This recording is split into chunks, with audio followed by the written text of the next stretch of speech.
Bismillahirrahmanirrahim. Assalamualaikum warahmatullahi wabarakatuh. Selamat sejahtera. Alhamdulillah kita bertemu lagi dalam 22 Ramadan untuk sesi perkongsian ilmu di bulan Ramadan ini. Okey, topik seterusnya untuk hari ini adalah secara ringkas sedikit perkongsian berkaitan persediaan dalam kita menghadapi sesi pembentangan proposal maupun sesi pembentangan untuk Viva. Okey, sedikit perkongsian pengalaman Pakcik sepanjang berhadapan dalam situasi proposal defense untuk diri Pakcik sendiri sepanjang dan juga semasa saya buat di Doctorate Engineering dan juga PhD. Okey, dan juga menjadi penilai dan kepada pelajar-pelajar master maupun PhD, malah student-student Pakcik sendiri yang dinilai untuk student PhD dan master.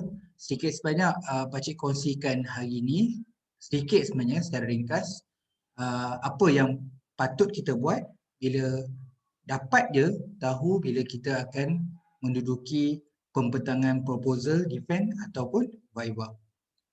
Okey, sedikit tips persediaan pembentangan proposal ataupun Viva ni. Okey, yang pertama adalah lokasi dan masa. Jadi ini sangat penting cuma sekarang ni online lah. Tapi sekiranya face to face lagi menjadi isu benda ni. Kerana kita kadang-kadang kita tak aware, kita tak perasan semasa dalam email dan surat lokasi spesifik dan masa tertentu. Jika ada perubahan, sila make sure kita kena selalu check email.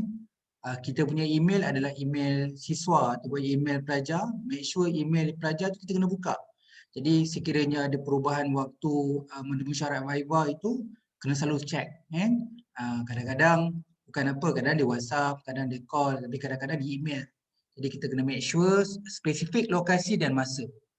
Okay, yang kedua, masih lagi poin yang pertama adalah kalau boleh sampai awal 30 minit sebelum waktu yang sepatutnya kita proposal defense ataupun Viva. Okey, boleh setting dulu, kita open kita punya notebook, on kan notebook kita. Kalau ada bawa hard copy untuk slide, kita susun kat meja untuk semua panel-panel kita. Berilah first impression yang baik dan positif. Kalau boleh kita sampai dulu, bila kita sampai dulu, seorang demi seorang penilai dan juga supervisor datang, kita yang bagi salam dulu, kita yang bagi senyuman dulu. Tak naklah nanti bila sampai hari mesyuarat atau pembentangan, kita buka pintu semua panel dah ready.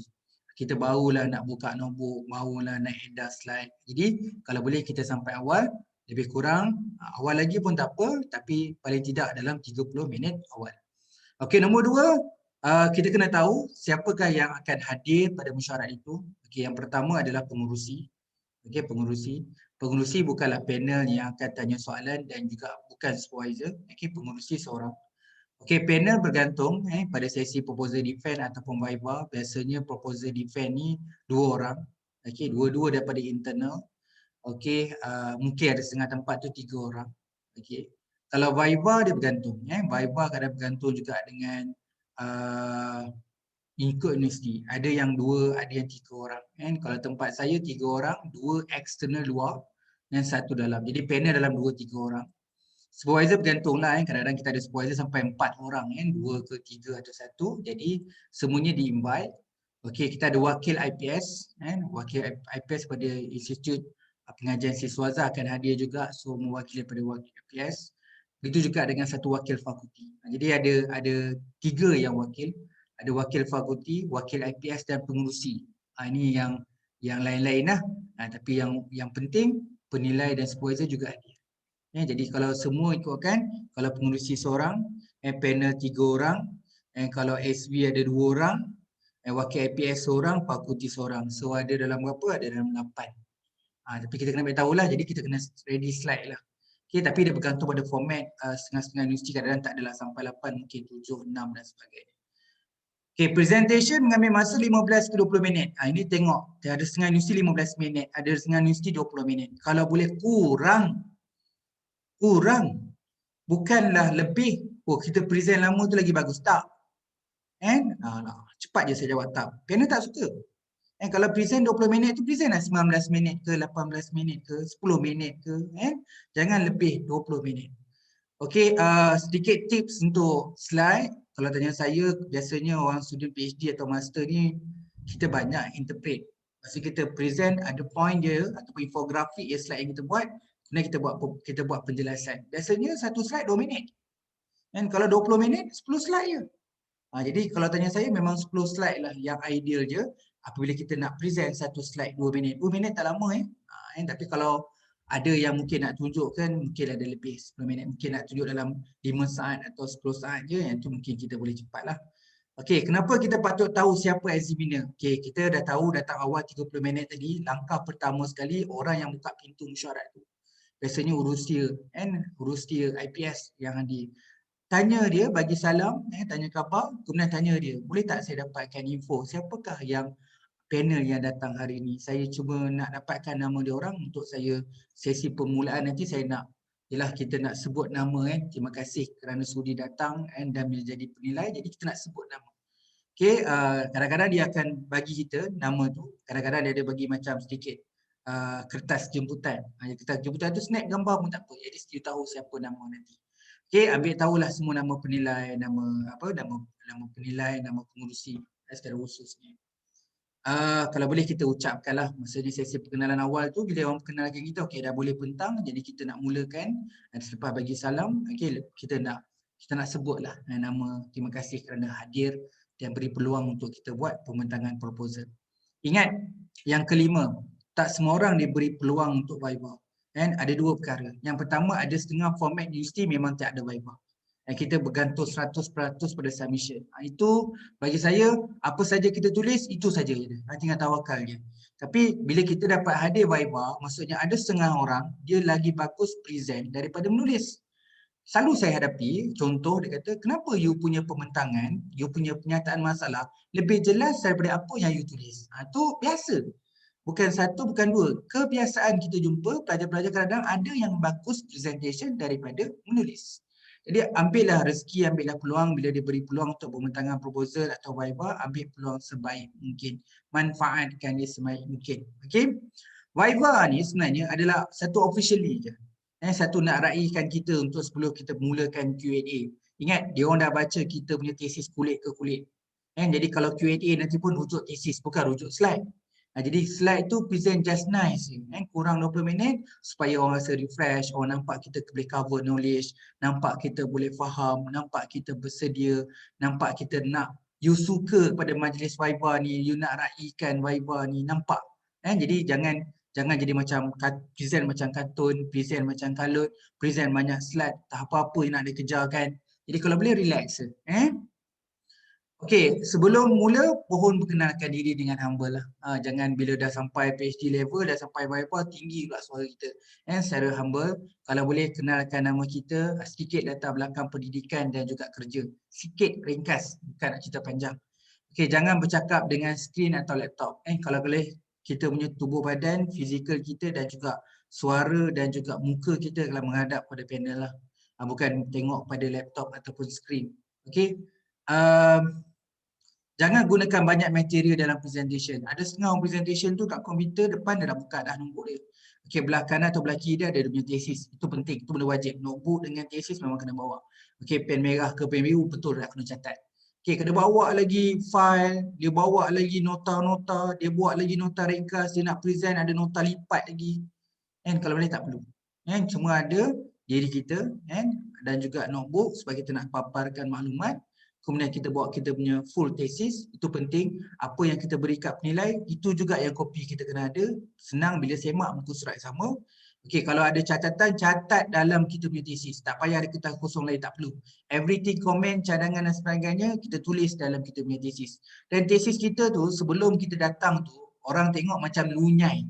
Tahu tak lunyai tak apa? Orang tengok macam dah selalu you buka, you ada tagging sana sini. Nampak tertib, nampak bersungguh-sungguh yang nak pergi viva.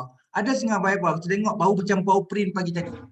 Tesis dia macam bau print pagi tadi. Lekat. Petak dia. Melekat. Nampak baru lagi. Bau kertas lagi. Kalau boleh bukan itu kan, kita nak viva, kita nak tahu you bersedia tak sepanjang nak viva ni, lepas you submit je apa you buat. Maksudnya lepas submit you dah bersedia dah. Dengan ada kat thesis you lipat, ada color dia, ada tagging dia. Kita nampak lah macam ibarat lunyai lah, bawa ke sana ke sini maksudnya update kan. Okay, bercakaplah dengan lembut. Lembut maksudnya perlahan tapi jelas, atau susun dan dalam intonasi ataupun penyampaian yang baik. Okey, slide ada outline. Kadang-kadang muka apa, kadang kita terus lompat, kalau boleh biar muka surat pertama tu ada sikit outline apa yang kita nak cerita. Very satu page jangan lebih. Okey, jadi orang boleh nampak apa benda yang kita nak bincangkan, apa yang sebenarnya yang kita nak highlight. Bila present jangan terlalu laju. Sebab tu kalau present ni dia bukan power text, dia PowerPoint. Lebih tepat adalah infografik.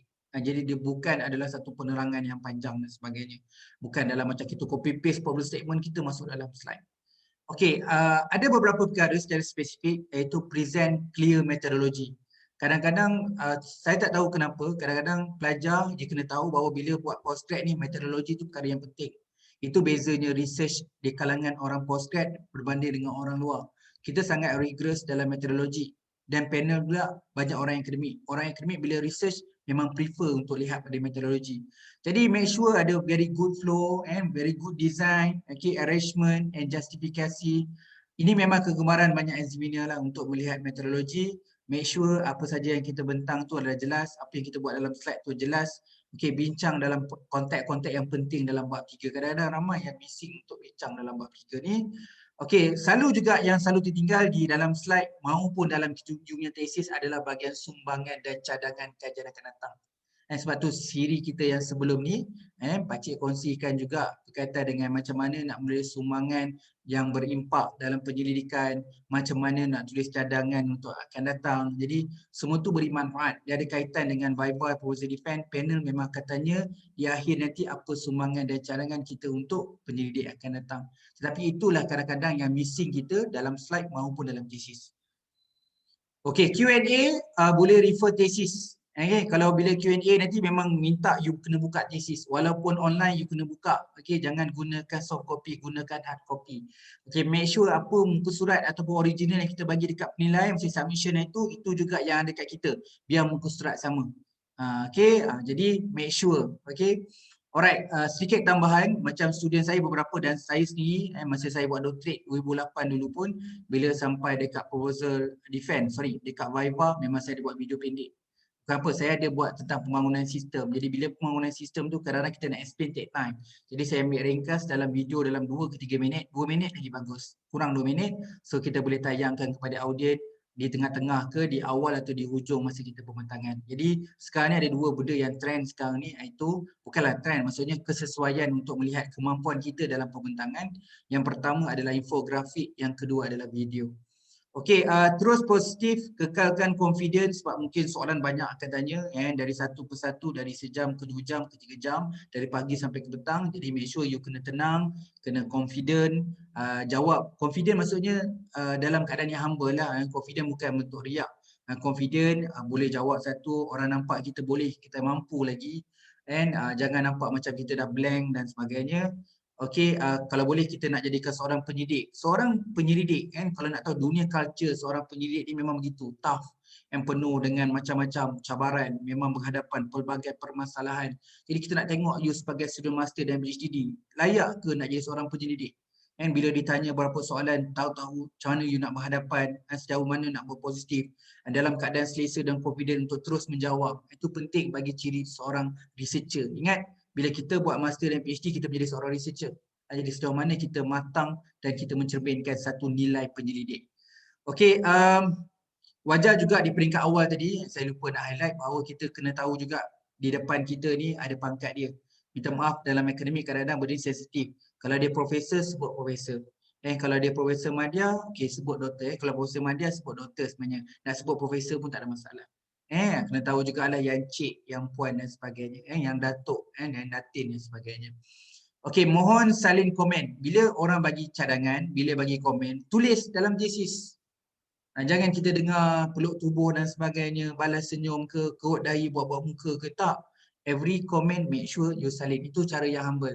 Once dia bagi cadangannya, kita akan tengok, kita cepat-cepat ambil pen, kita terus tulis. Itu cara adab dalam Viva juga. Okey, jangan argue. Lagi-lagi terus argue. Nanti dulu. Dengar seorang-seorang bagi komen dan sebagainya. Bila kita diminta untuk jawab, baru kita jawab. Kita jawab pun bukan nak tunjukkan kita lebih tahu. Walaupun kita lebih tahu, jangan tunjukkan kita lebih tahu. Kita ucapkan terima kasih atas cadangan. Kalau kita ada buat kesilapan, ucap mohon maaf. Jangan lupa ucap terima kasih dan mohon maaf tu dalam Viva. Okey, jangan argue. Pertama, terima dulu pandangan mereka, ucaplah terima kasih dan usaha untuk lakukan yang lebih baik dan akan lakukan tindakan ataupun tambah baik. Jangan cakap saya tak tahu, supervisor saya yang suruh. Ini kalau cuba elok kan, saya tidak tahu, supervisor yang tak suruh. Okey, bukanlah kata tak boleh nak cakap tak tahu tu, tapi kalau terlalu banyak cakap tak tahu, okey. Kalau boleh kita dalam bahasa tindakan. Okey, terima kasih atas cadangan, saya akan usahakan untuk tambah baik selepas ini. Cakap lebih pada saya cakap, minta maaf saya tak tahu benda ni. Jangan cakap tak tahu, anggap saja cadangan itu dengan ucapan terima kasih dan kita akan ambil action selepas ini. Jangan jadi terlalu defensif.